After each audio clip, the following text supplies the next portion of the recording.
чего надо верить в чудо? Да для того, чтобы оно произошло. Про чудо кота Шрёдингера и многомировую интерпретацию. Как-то я получил трагическую новость, что мой двоюродный брат упал и ударился головой и лежит в коме. Через 2 дня позвонили, сказали, что он умер.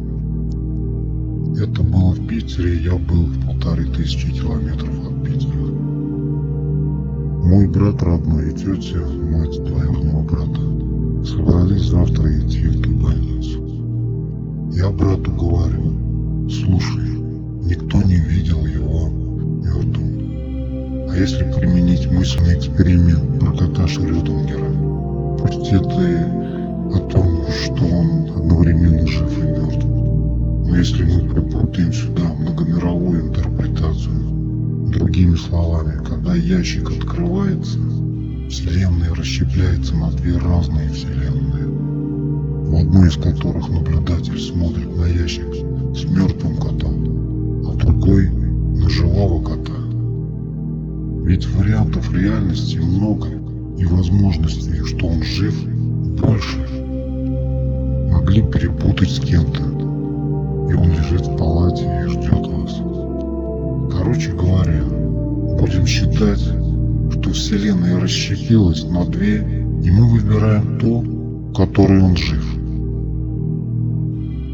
Мы договорились, что когда он придет туда, будет думать, что он жив. И я тоже буду так думать.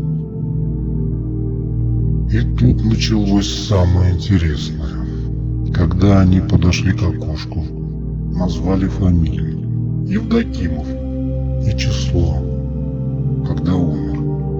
Женщина говорит: да, есть такая Евдокимова, и женское имя, того же самого года рождения, тоже черепно-мозговая травма, умерла вчера.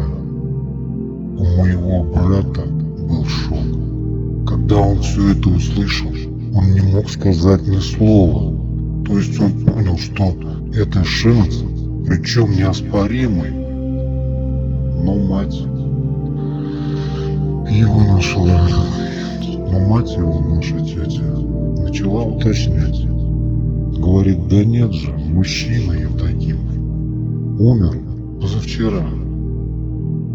Женщину поискала и, конечно же, нашла. Вот так был упущен шанс того варианта реальности, где он жив.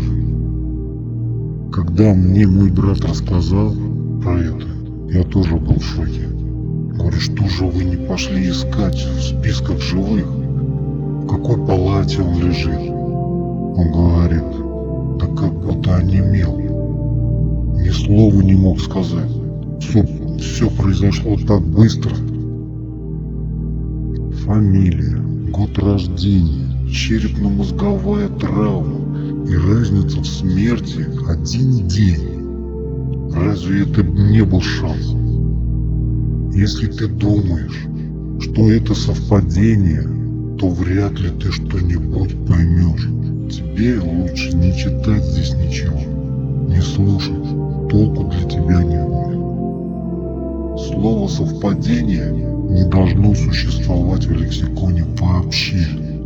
Надо знать, что это закономерность. Мир изо всех сил старается, можно сказать, кричит тебе, чтоб ты понял, что ты режиссер своей реальности.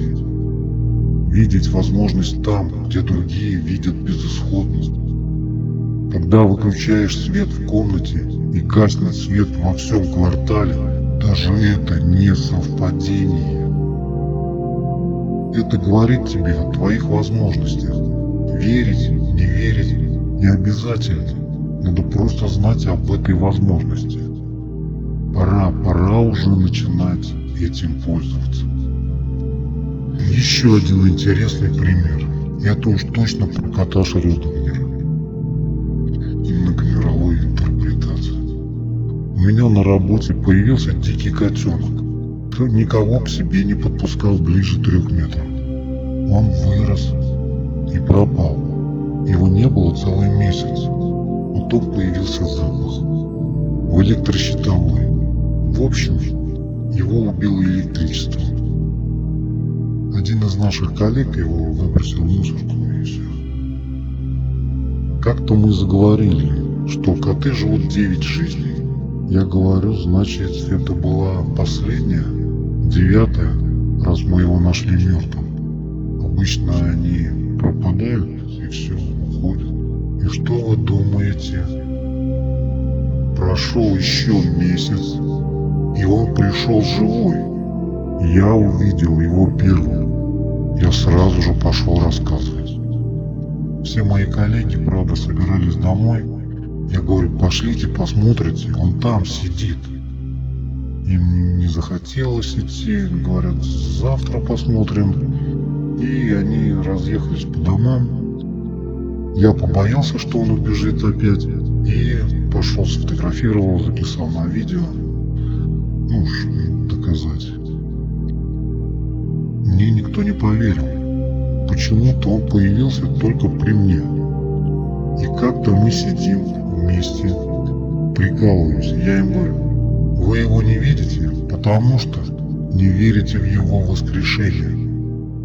Что вам еще 2000 лет назад Иисус Христос сказал, поверьте и увидите, и воздастся вам по вере вашей. Ну так смеялись. И тут заходит наш сотрудник, который не в курсе, что кот умер, и говорит, я тоже его видел вчера. Сразу же немая сцена. Всем стало страшно. Они его переспрашивали несколько раз. Он говорит, что и вчера, и позавчера, и позапозавчера видел его. Тогда ему сказали, он вообще-то умер месяц назад. После этого по очереди стали видеть его и остальные. Видимо, поверили, смирились, так сказать. Да. Это в очередной раз доказывает, что каждый из нас живет в своей реальности, со своими возможностями и видит то, во что верит, и не верит тому, что видит. Вот как меняется реальность, и не заметить этого невозможно. Ну и совсем известный случай выживания, советское. Единственное выжившее в авиакатастрофе. Это можно посмотреть в «Пусть говорят». Выпуск от 14.01.21. Там целый час они рассказывают, как она выжила. Факт в том, что видеть возможность там, где другие видят безысходность. Живой пример, когда те, кто подумал, что им конец, что им не выжить, погибли все. А тот, кто знал, что выжить можно, выжил. Она просто до этого видела фильм, как в подобной ситуации выжила девушка, пристегнулась и крепко держалась за кресло.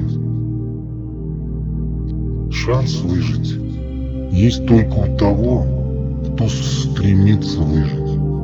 Как говорится, береженного Бог бережет.